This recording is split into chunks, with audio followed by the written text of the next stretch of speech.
2019 সালে কাশ্মীরের পুলওয়ামায় সিআরপিএফ জওয়ানদের কনভয়ে হামলা চালায় নিষিদ্ধ ঘোষিত গোষ্ঠী জইশ-ই-মুহাম্মদ। 40 জন জওয়ানের হত্যার পেছনে যোগ সাজশ ছিল পাকিস্তানের, এমন অভিযোগে 10 দিন বাদে সীমান্ত পেরিয়ে হামলা চালায় ভারত।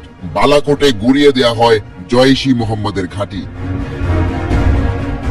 গেল সপ্তাহে আবারও বিচ্ছিন্নতাবাদীদের রক্তে রঞ্জিত কাশ্মীর। পেহেলগামে হামলার ঘটনায় চিরায়ত ভঙ্গিতে অভিযোগের তীর ছোড়া হয়েছে পাকিস্তানের বিরুদ্ধে। গুঞ্জন রয়েছে 6 বছর বাদে আবারও সার্জিক্যাল স্ট্রাইকের পুনরাবৃত্তি করতে পারে মোদী সরকার। তবে পরমাণু শক্তিধর রাষ্ট্র এবার ছেড়ে কথা বলবে না, বিষয়টি বুঝতে পেরেছেন শরদ পাওয়ার। তাই আগে ভাগেই নয়াদিল্লিকে সতর্ক করেছেন ন্যাশনালিস্ট কংগ্রেস পার্টির প্রধান। জানান, প্রতিটি পদক্ষেপ গ্রহণ করতে হবে সুচিন্তিতভাবে, কারণ সার্জিক্যাল স্ট্রাইক চালানো হলে আগের বারের মতো চুপ থাকবে না ইসলামাবাদ। ইন্ডিয়া টুডের প্রতিবেদন বলছে, মহারাষ্ট্রে একটি অনুষ্ঠানের সাইডলাইনে সাংবাদিকদের প্রশ্নের জবাবে পাওয়ার জানান, আজ হয়তো আমরা ধ্বংসাত্মক ব্যবস্থা গ্রহণ করতে পারি, তবে আগামীকাল পাকিস্তান অবশ্যই পাল্টা জবাব দেবে।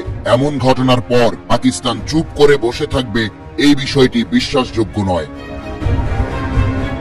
পাল্টাপাল্টি দোষারোপ ও কঠোর পদক্ষেপ গ্রহণের মধ্যেই ভারতীয় এয়ারলাইন্সগুলোর জন্য নিজেদের আকাশসীমা বন্ধ করে দেয় পাকিস্তান। বিষয়টিকে উল্টো বয়কট পাকিস্তান হিসেবে চালিয়ে দেয় মোদী সরকার। তবে শরদ পাওয়ার বলছেন ভিন্ন কথা। বর্ষিয়ান এই নেতার দাবি, ইউরোপের প্রায় সব কটি দেশে ভ্রমণের ক্ষেত্রে পাকিস্তানের আকাশসীমা ব্যবহার করে ভারত। তাই বর্তমান পরিস্থিতিতে ইউরোপ ভ্রমণে অতিরিক্ত সময় ও অর্থ খরচ করতে হবে ভারতীয়দের। 2019 সালে বালাকোটে সার্জিক্যাল স্ট্রাইক চালানোর পর একইভাবে নিজেদের আকাশসীমা বন্ধ করে দেয় পাকিস্তান। কয়েক মাস ব্যাপী এই নিষেধাজ্ঞার কারণে বিমান ভাড়া বেড়ে যায় 8 থেকে 12% পর্যন্ত।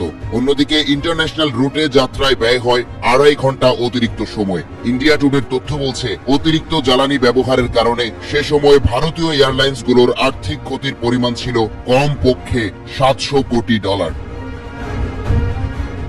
ভারতের হামলার শঙ্কায় নিশ্ছিদ্র নিরাপত্তায় ঢেকে ফেলা হয়েছে পাকিস্তানের সীমান্ত সংলগ্ন অঞ্চল। সঙ্গে মোতায়েন করা হয়েছে বিশেষ সিস্টেম AEWNC।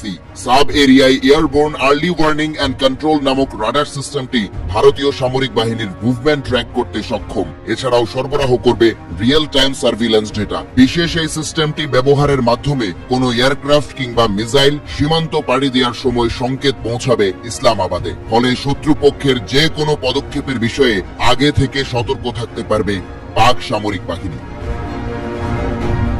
ইতোমধ্যে সীমান্ত লাগোয়া ঘাঁটিগুলোয় সেনা সংখ্যা বৃদ্ধি করেছে পাকিস্তান। স্যাটেলাইট চিত্রের মাধ্যমে এর সত্যতা নিশ্চিত করেছে ফ্লাইট রাডার 24। এছাড়া করাচি বিমান ঘাঁটি থেকে একের পর এক বিমান মোতায়েন করা হয়েছে লাহোর ও রাওয়ালপিন্ডির কাছে। পাশাপাশি জম্মু কাশ্মীরের নিয়ন্ত্রণ রেখা লাইন অফ কন্ট্রোলে জারি করা হয়েছে হাই অ্যালার্ট। সেখানকার বাংকারগুলোয় বাড়ানো হয়েছে সেনা সংখ্যা। ফলে বোঝাই যাচ্ছে, ভারত হামলা চালালে দক্ষিণ এশিয়া জুড়ে শুরু হতে পারে আঞ্চলিক যুদ্ধ।